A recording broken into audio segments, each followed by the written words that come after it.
Hello, hello, hello. There I go. Welcome to the show. Listen, welcome to Creative Emotions, where you're going to get motivation, encouragement, information, transparency, and you're going to get these good vibes.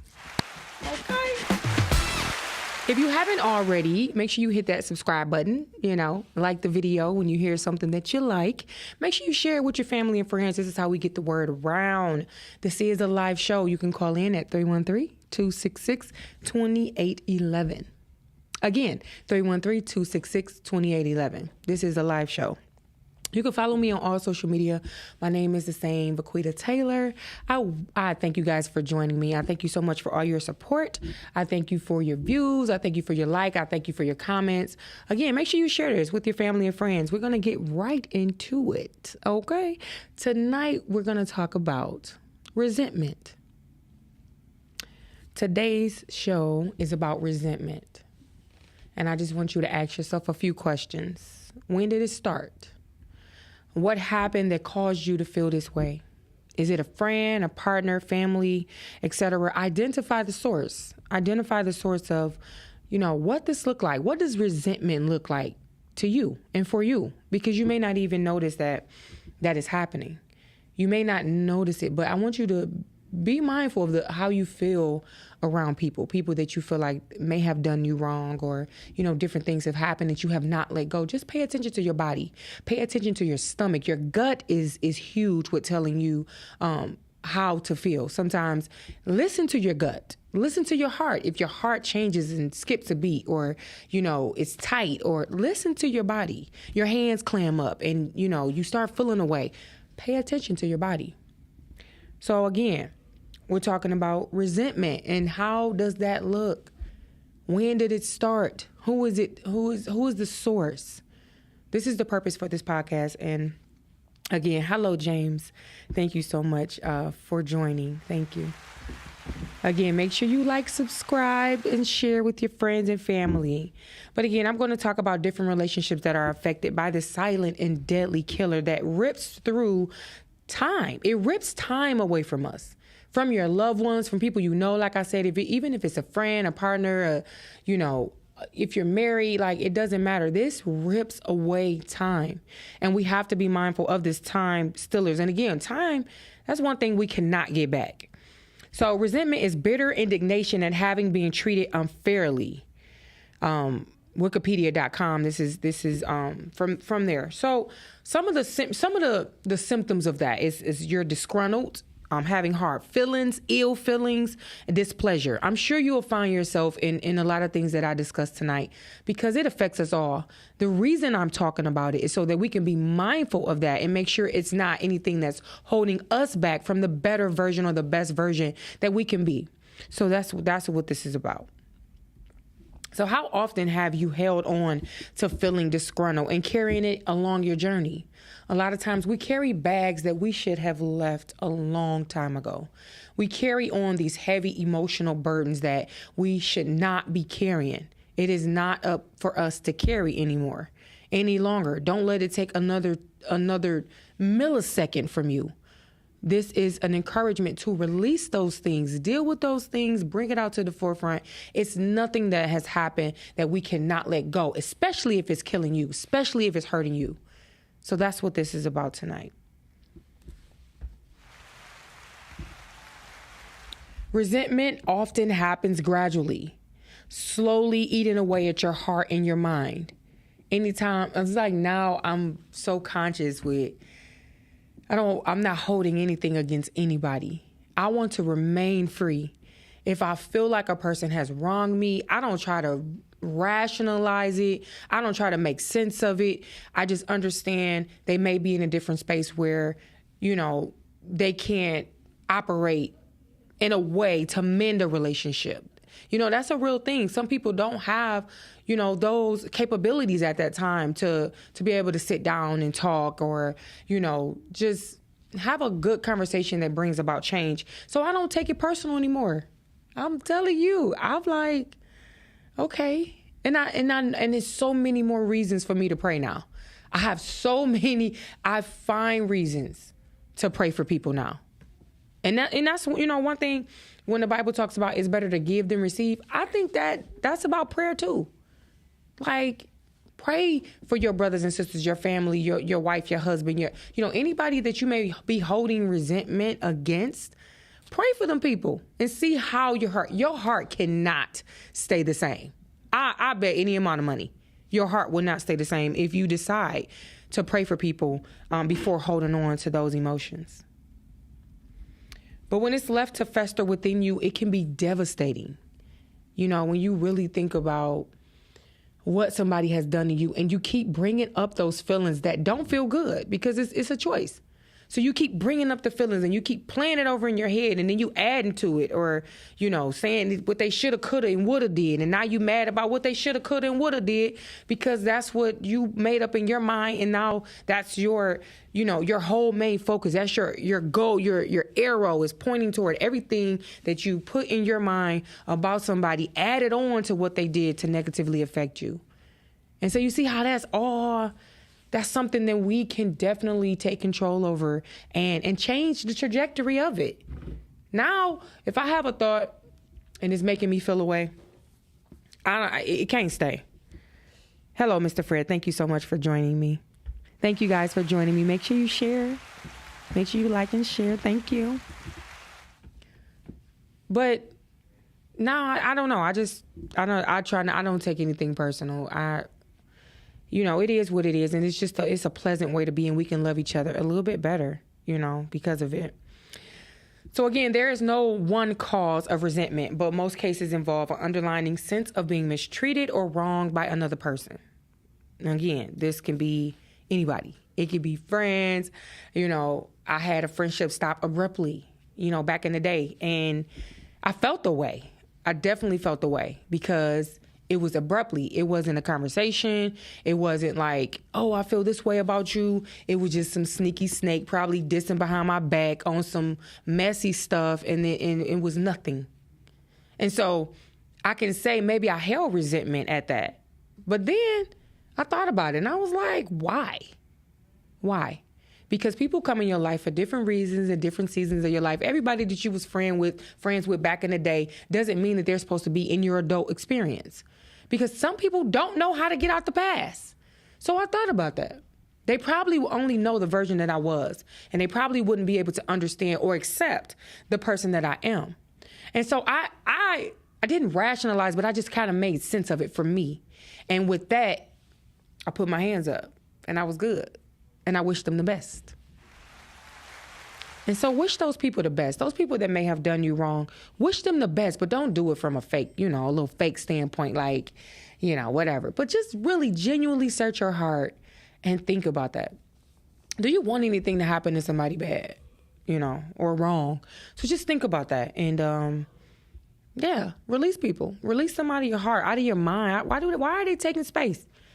And they not paying no rent? Why are they taking space right here? It's so much more for you to experience and love. And so this is the encouragement tonight. I'm talking about resentment and how it affects us, the relationships that it affects, and what we can do to change it. So I want you to search your heart and really think about that. It's very normal to experience frustration and disappointment. This is normal. Like I said, we all experience this. It's when we hold on to it. That's the problem. That's the silent killer. That's when it's coming for you.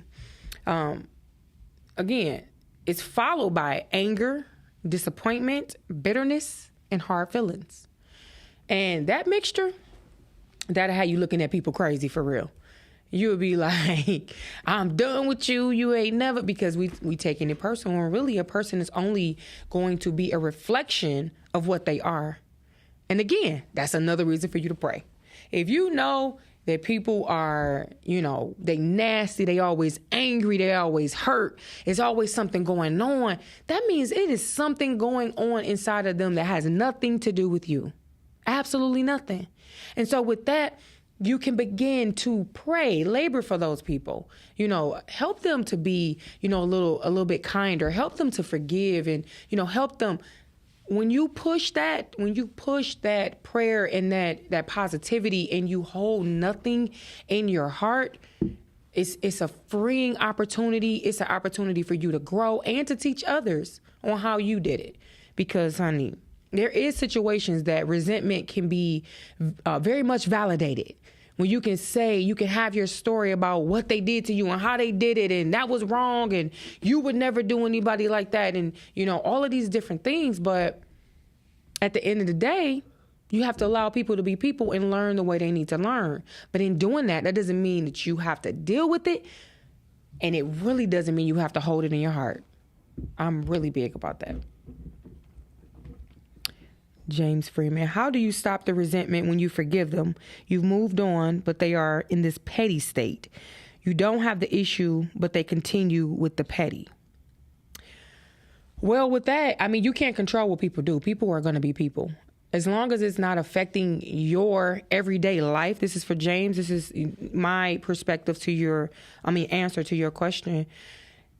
If it's not affecting your everyday life, or if it's out of your immediate control, you got to put your hands up. I wouldn't speak about it. I wouldn't complain about it to nobody. I wouldn't keep bringing it up, because the more dominant you give that, the more, dominant thought you give to that, it's going to grow. It's going to stay there. It's going to be like a pain in your side. I don't think people, we don't understand that, just how powerful our words are. And the more we give stuff our attention, whether it's positive or negative, it grows. And so the more we complain about our relationships, the more we complain about our children, the more we complain about these things to these different people or whatever, however you complain, you notice it stays. Start speaking life to that situation. That is my challenge for you, Mr. James Freeman. Start speaking life. I'm giving you a double dog dare for a whole week.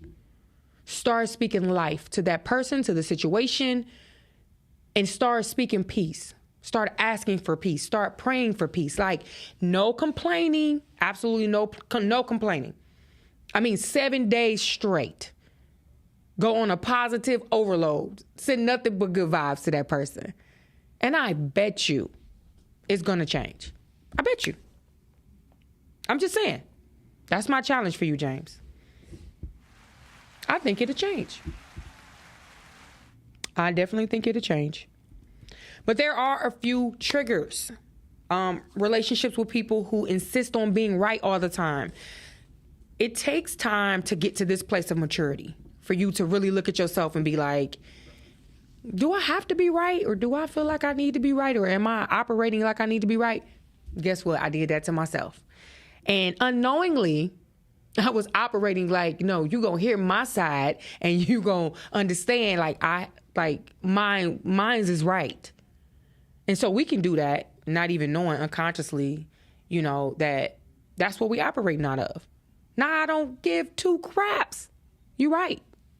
I care, but I'm saying as far as me trying to prove that I'm right, I don't do that anymore.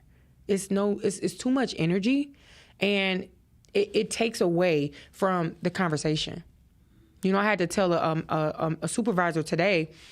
He was really quick to say something. I said, hold on, because you're about to respond without listening. And you're trying to respond, without even hearing what I'm saying. That's a problem. So with that, it was a total understanding after that. His whole tone changed, honey. He looked at me like, okay. And I said, don't do that to me. I wasn't being rude about it. But you can show people how to treat you by having boundaries and just, stopping things before the resentment builds. Because when we do things that are not in our core, you're going to build resentment. It's going to come because you're going against your natural nature. Men, when you're trying to just save face, double dog dare. Yes, James. When you're trying to save face and you like, listen, I'm tired of hearing this woman's mouth. I'm just about to do it. But you're going against your very core. You're going against your stance. You're going to resent her. Same thing with the woman. Some resentment is going to take place because you're not being true to yourself. And that's where, compromise come in. I don't care what relationship it is. That's where compromise come in at. with understanding. But relationship with people who insist on being right, being taken advantage of. Again, these are triggers that can trigger you to, be in a place of resentment, looking at a person and resenting them, being angry, like you did me wrong. Dirty dog. That can leave you in that place. So how you doing, Martin? Thank you so much for joining. Thank you guys for joining me this evening. Thank you. Feeling your best is never good enough. So everything you do is like you can't do nothing right. That would definitely build resentment. You will feel some type of way like, you know what? You don't appreciate me, or, anything, I can't do nothing right. And, those type of conversations come up. And then eventually, if it's not dealt with, you will have resentment. So I'm talking about some of the triggers that, that lead to this. And James, you didn't say if you were taking my double dog dare. I need you to put this in writing in front of the world, that you are taking my double dog dare. Frederick said, I had to learn over time, James, to forgive the person and the action as I move forward. That's good. That's real good. So feeling like your best is not good enough, unrealistic expectations. Now, we can have unrealistic expectations for people, or you can be expecting something because you done made something up in your mind of who they were, not who they are. And so that can have you resenting, and it's really self-inflicted. And so I want you guys, to think about that. Yeah, that's a real thing. Not being heard. Not being heard can be real lonely. It can be a lonely space when you feel like, the things that I'm saying, you're not taking as value, or, you blowing it off, or, whatever those feelings are. But not being heard, again, this can add to that. That can be a trigger for a person being resentful. Like, okay, you ain't gonna keep doing me like that. Resentment can be the leading edge feeling and the most dominant thought in any relationship. Remember, your most dominant thought is going to lead your life. It's going to lead your day. No matter what. If you wake up on some stuff you dealt with, if you wake up with some stuff you dealt with before, yesterday, and you wake up with it today, that's your dominant thought. So now all day, you're going to be thinking about it. Then you may be asking people about what they think. And then you're going to think about it. Then you're going to go back to the conversation. Then you're going to think about what you should have said and could have said and would have did. Then, and then it festers and it festers and it keep on going until that resentment is just sitting there and it's hardening your heart. God wants us to have a heart of flesh, which means it still beats. When you harden your heart is not beating, which means you will not be inclined to have that compassion or be empathetic with people. It's going to be like this. God wants us to have a heart of flesh. It needs to beat. You need to let go of the resentment. If you're holding resentment in your heart, let it go, because it affects you while you're holding it against another person that may not even care, may not even talk to them, may not even, they going on with their life and their day, but you're holding on to it. I'm asking, I am begging, please release it. Release it. Did you know your most dominant thought takes the lead, whether it's true or not? You can be on the negative tip and that's all you're thinking about all day. That's going to be your most dominant thought. That's going to be what you're going to be bringing into your experience. But if you're thinking positive, you're keeping yourself in a good space and you're not holding anything and you're releasing and all these type of things, your most dominant thought is going to be happiness, bliss, peace. You're going to be pulling those things into your experience. It's really that simple. I think we kind of, complicate things a little bit, but it's really that simple. Again, if you're just joining me, again, thank you so much for joining. If you're just joining me, we're talking about resentment. How did it start? Where did it come from? Where is the source? How is it affecting you? And are you willing to let it go? That is my plea to you tonight. Let it go.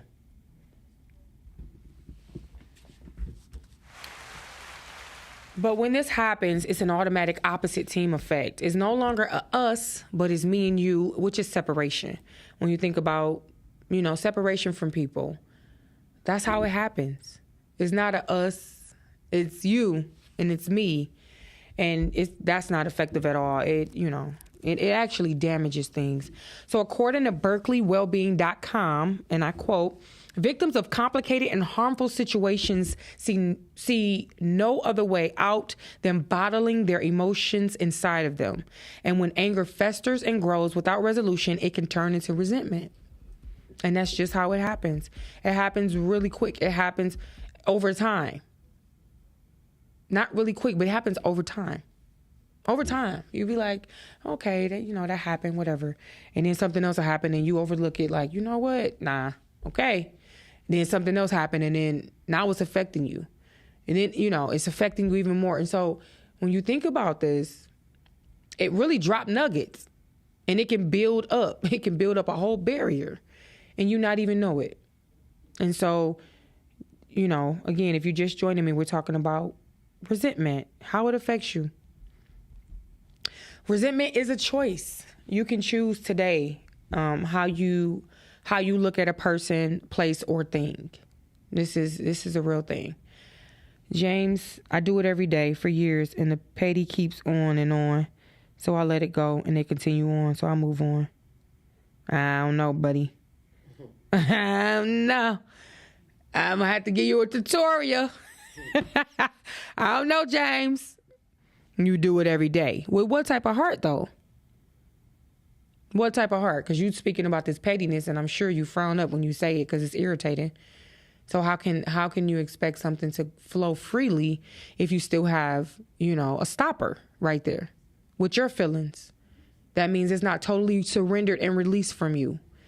When you do that, I guarantee things will take place. Trust me. Trust me. James.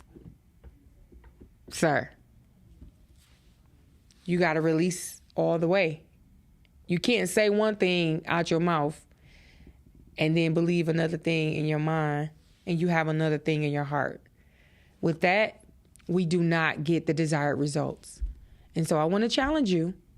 Go back to your prayer closet and make sure you clear. Make sure you clear and you like this. And watch it happen. Watch it. Watch it happen. Resentment comes often in relationships when situations accumulate negative feelings from your partner. Things happen like unresolved conflicts, offenses, and unmet needs. The things left unattended, it usually gets worse with time, creating barriers and intimacy on all levels. I'm speaking from a place definitely of experience. I definitely had resentment in my heart. When I was married, I felt like my youth was taken from me. I felt like if you wasn't going to, rock with me for real, you should have left me alone. I felt anger. I felt, all type of things. And that resentment it was building up. And my respect level, was gone after that. Because it was like, at this point, when you let stuff fester like that, you leave time and space in between, your situation. That's when things, it can escalate out of your control. So while you do have control to deal with things as they come or make a conscious decision not to hold it in your heart, it can get ugly. And for me, I noticed that negative feeling that you try to hold on to because you feel validated, it hurts you at the end of the day and the beginning. It hurts. So, just be mindful of that. It creates enemy vibes. You be sitting there mad at somebody and, don't even know why. You say their name and you get the frowning up. That's how you know you still feel away. If you frown up, you get excited when you're talking about it and, people can feel that emotion. That means go back to the drawing board, really search your heart and make sure that's not there. It's like getting a little spoon and getting in there all in the crevices and scooping that up out of there. Your expectations can, that can hurt. No matter what, no matter the arena. It can be in church. It can be with social clubs and situations, and it's all type of things that, you know, you can have different situations that, you know, it affects you, affects your heart, and you're human, right? But that don't mean that means you're a powerful being, you're magnificent, and you can choose, yeah, I'm not about to do this. That when people say I'm human and you're magnificent. So it ain't really an excuse to me, like we give ourselves a pass, like I'm human, I mean what? Like, this and that or whatever. No. You human, which means you powerful, which means use your power. Boom. Okay? Use your power. Use it. I believe in marriage. I push marriage. People ask me that because, you know, I'm divorced. They like, you still want to get married? Yeah. I'm a whole wife in these streets. I ain't about to be saying no. That covenant is a beautiful thing. You get with the right person, that partnership, that camaraderie, conversation, and, you know, having fun and just being able to enjoy life together. That is what it's about. The issue comes when we try to change people in order to make us happy. That's where it go wrong. You don't have to change people to do that. So, me believing in marriage, I don't wish this on anybody. I don't wish this on anybody as far as holding that resentment and it taking place and taking root in your home, because it's horrible. So if you're married, I want to encourage you to get down to the bottom of this hurt. It's a silent killer. It tiptoes into your mental and accumulate over time, creating a hostile environment. I could just imagine how some of these homes are. You got so much anger and rage in you. I used to be out in public, speaking to everybody, and then I get home and don't say nothing to my husband. I mean, I'm out in the streets. Hey, I'm just positive Polly. And, you know, of course, I may have felt like I couldn't be myself, but that has nothing to do with speaking to somebody you in the house with. Like, speaking, conversation, catching up. Y'all just silent? Just a whole week that went by. Weeks. A month. We ain't talking. What? Nah. Nope. When I get married, we gonna have to come up with something, boo, because we ain't doing this. I'm not about to be sitting there trying to hold on to mad.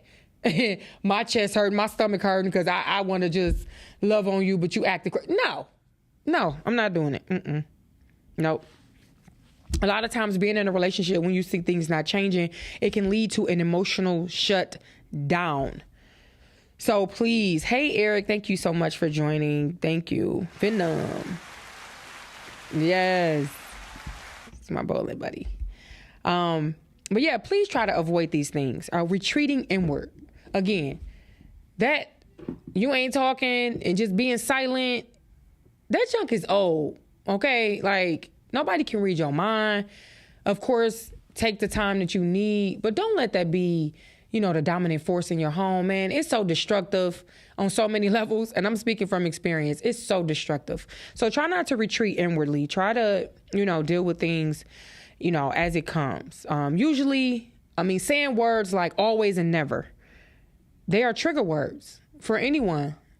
You know, we say it because, you know, it's like a generalized statement, but if you like, you don't never do this, you always do that, that make people feel some type of way. Because they like, wait a minute, I just did this last week. And, you know, so just try to stay away from them words and those feelings because it brings the resentment that I'm speaking about. Being passive aggressive, that's sarcasm. Minors can turn into majors real quick. It could be something real small. You turn around, it's a whole big blowout, and you done went to your parents' house, and you know they done went to. What are we doing at the end of the day? I just can't. Comparing your relationship to other people. People can build up resentment from that. If every time you turn around, well, such and such, you know, bring this, and you know what his wife, her husband bring flowers, and you know they make lunch over there, and all of this type of stuff, and now you bring it into your home. Again, I'm speaking to marriage individually right now because this is what builds our communities. This is what, you know, drives the world. when you have a family that are producing well brought up offspring, that's needed in the community. So right now I'm talking about that marriage relationship and how that resentment can build up and bring separation. And I'm encouraging you, if you're married, please do not allow that to fester in your heart. Feeling hopeless, it's like, it don't matter what I do, or I'm done. I did everything, or it don't matter what I do. That's a hopeless feeling. And that can bring resentment. That can bring you to just a stale place where nothing fresh. Stuff's supposed to be fresh and new every day. That's just, that's just how I believe. I'm not married, but it's church folks. Okay. All right, James. But it's church folks. You're going to have to elaborate on that, sir. But keeping score, talking about fairness, what's fair? It's not fair. It's not fair and 50-50. Ain't nothing never going to be 50-50. If you got two people that's working, but the woman take care of the kids more, or, he take care, it's never going to be a 50-50. So holding on to keeping score, I did this and you did that, that's not good. It's not healthy for, your marriage, and it can build up that resentment that I'm talking about. Again, if you are just joining, I am talking about, resentment and how it affects us, and and I'm begging you, please, not to let it continue to fester in your heart. This is the time to work on self. I'm like, if I never do anything outside my house, I got enough to do. I got enough to hold something in my heart, or to feel a way where it's affecting my everyday, or it's affecting my mind, and I'm allowing it to affect how I deal with things. That's an issue. And so we definitely need to do that, that self-accountability, self-discovery, to see what it is that may make you feel away, may trigger you, may, be a sensitive place for you. That's definitely something to seek. So another thing is always complaining. You have people they're always complaining and seeking validation through the opinions of others. Keep people out your mix.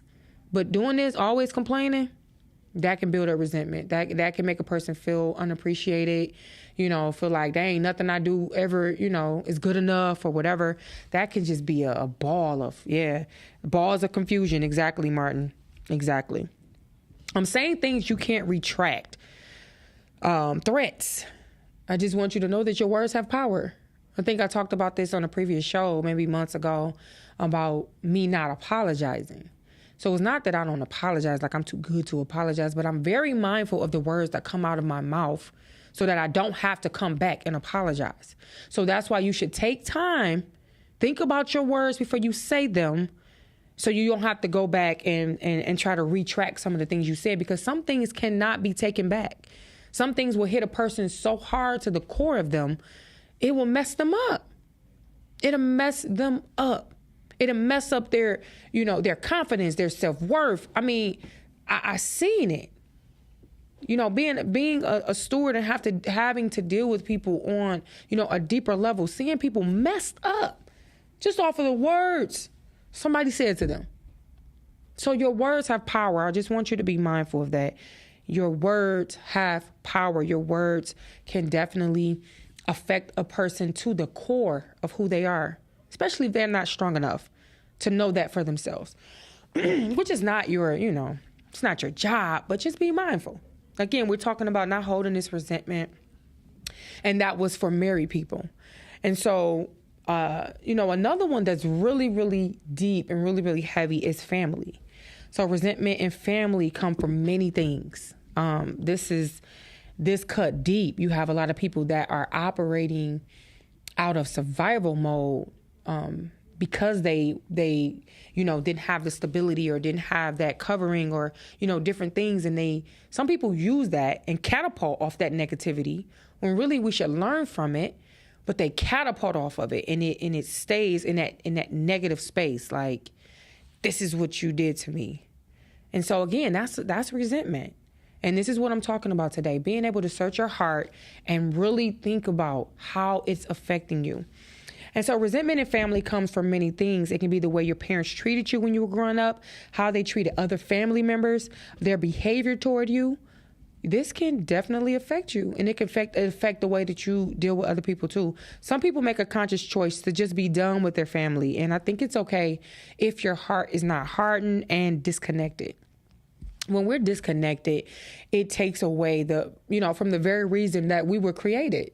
I definitely believe, God said, love God with all your mind, your heart, and your soul. Love your neighbor like you love yourself.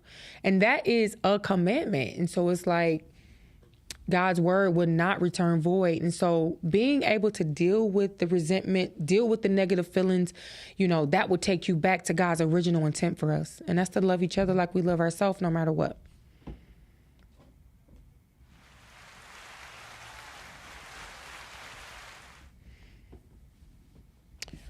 So think about an engine and the muck and the grime that builds up. Eventually, it would not work correctly. That's what happens to our heart when we're not operating in a continuous flow of forgiveness. God said forgive. Trauma bonding, that is a real thing. God told us to forgive, and he forgives us, so we got to definitely look into that. We will look at everything a person does that looks similar and it's immediate red blaring flags when really it's only sensitive because your heart is heavy and it's guarded. And so just be mindful of that. Be mindful of the flags that you put on people because of unresolved issues or resentment that you may be holding on to. But there are many reasons parents are resented.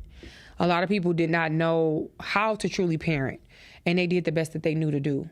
And I think that's the most practical way to think about this thing.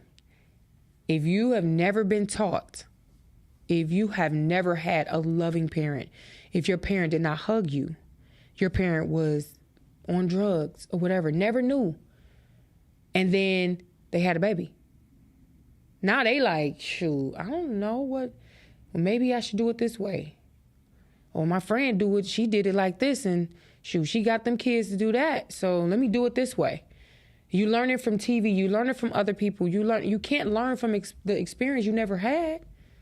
And so when you really look at that, like, dang, I can't really be mad at them because they did the best that they could, that'll take a layer off right there. That'll just be like, phew, off the top. Like, you know what, dang.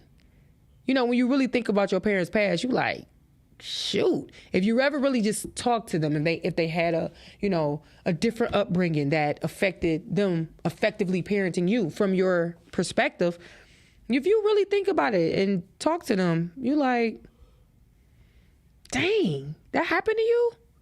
Dang. So then you can look at it like, dang, okay, well, you did the best you could, literally. I'm not even at church anymore. Don't see these people like that. I'm checking myself because I want to be right with God.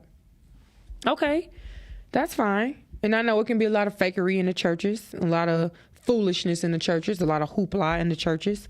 But you have to realize, James, that you are the church. That's what God's original intent is, for us to get together as believers in the church and then go out into the world and say, make disciples of all men. That's the point. Not to be sitting in church and just be in church and just, worshiping whoever the leader is. That's not, that wasn't God's original intent. We supposed to help people. That's in the street. That's not just in the church. So when you change your mindset and get into your word, it'll really minister to your heart when you're open. And when you ask the Holy Spirit to help you to be able to discern the different people that need to be in your life. And James, this is to you. Help you to be able to go through the word and take out the meat that it will minister to your soul. And so don't think that you can't get closer to God because you don't have a church to go to. If you find a place where you see a person and you see the fruits of what they're doing and that works for you, then by all means, go visit, go see. But don't, put that in your mind like church is the only way for you to get closer to God. I hope that you're doing your due diligence and you're seeking the Holy Spirit. God said he will send a guide for us, a guide to help us through this journey. And so you are not alone. God is in you. And that's where we're supposed to be, loving each other, because that's God's original intent. So please Start studying. Go get you a devotional book, something that you can go to every day. It also have, scriptures that you can go to as far as devotion. When you have the devotion, it give you like a scripture for the day. That can be your introduction to getting into the Bible. And then you read that chapter on whatever it is they're speaking about. And so start doing that on your own. Start spending that time and having that time alone. And I guarantee you will see God like you never have before. And then you'll be open into going into churches just to be able to fellowship, if that makes sense. That was for you, James. But when we think about the parents and how they are resented, a lot of people did not know how to truly be a parent. We talked about that. Parents have been abusive. I know some people, like, they was getting socked, stuff threw at them. Burns and all kind of crazy stuff. Now, Child Protective Services ain't having that. So, we can try that now, honey. We talking to our children now, because if not, you going to jail. And they like now the old school, like, oh, y'all talking to these kids too much. You need to just beat they this and that and this. Yeah, we can't do that, ma'am. We can't do that, sir. We can't. We gotta sit down. We gotta be able to talk to our children and teach them life, not just say I said what I said.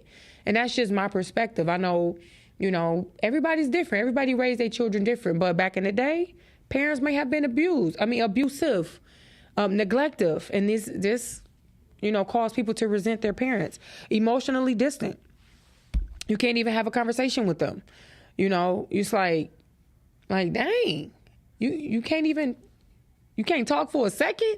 Or, it's just no connection there. They treat the children like servants. You was treated like a servant. You like, I couldn't do nothing. I couldn't go nowhere. So you resent your parent for that. I ain't had no childhood. I had to always do this. I had to always do that. And so you carry that into your adult life. And this is what I'm saying.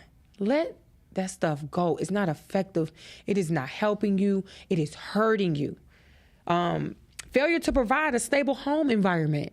I know some people that's like, man, we stayed with rats and roaches and my bed was on the floor and walls is dirty with holes and this and that. And it's like, some of them people grew up in that poverty environment, staying on welfare just to keep a check, and it's like, you can't really, judge them if they only did what they knew. At the end of the day. So we're holding on to things where, of course, people can do better. But it's like, if they didn't, you may not never receive an apology from your parent. They may never see anything wrong. They may never be mature enough to say, you know what, I'm sorry. But you're going to have to receive that without them saying it and be able to release the resentment that you may hold. And again, this is for people who may resent their parents. I talked about marriage. And now I'm talking about family. And so it can be aunts, uncles, it can be anybody. If you're holding resentment, you have to let it go. You have to let it go because it definitely affects you. Or parents that are unsupportive, insensitive. These are just to name a few. Although these are legit, it still leaves a hard place in your heart. So please, for your freedom, for your mind, please try to let this go. Practice empathy, compassion, and forgiveness toward those who have wronged you or who you felt have wronged you, because it'll just be so much lighter on you and give you more space. It saves you. It frees you. It makes more room for more beautiful experiences and new people. So I want the absolute best for you, and resentment can hold you back. And so this is what this message was about tonight. If you're holding anything in your heart, I am pleading with you. Please release it. We can't, how people say, life's short and all this kind of stuff. We don't have to keep saying those spills. We already know our time here is limited. When that is, we don't know.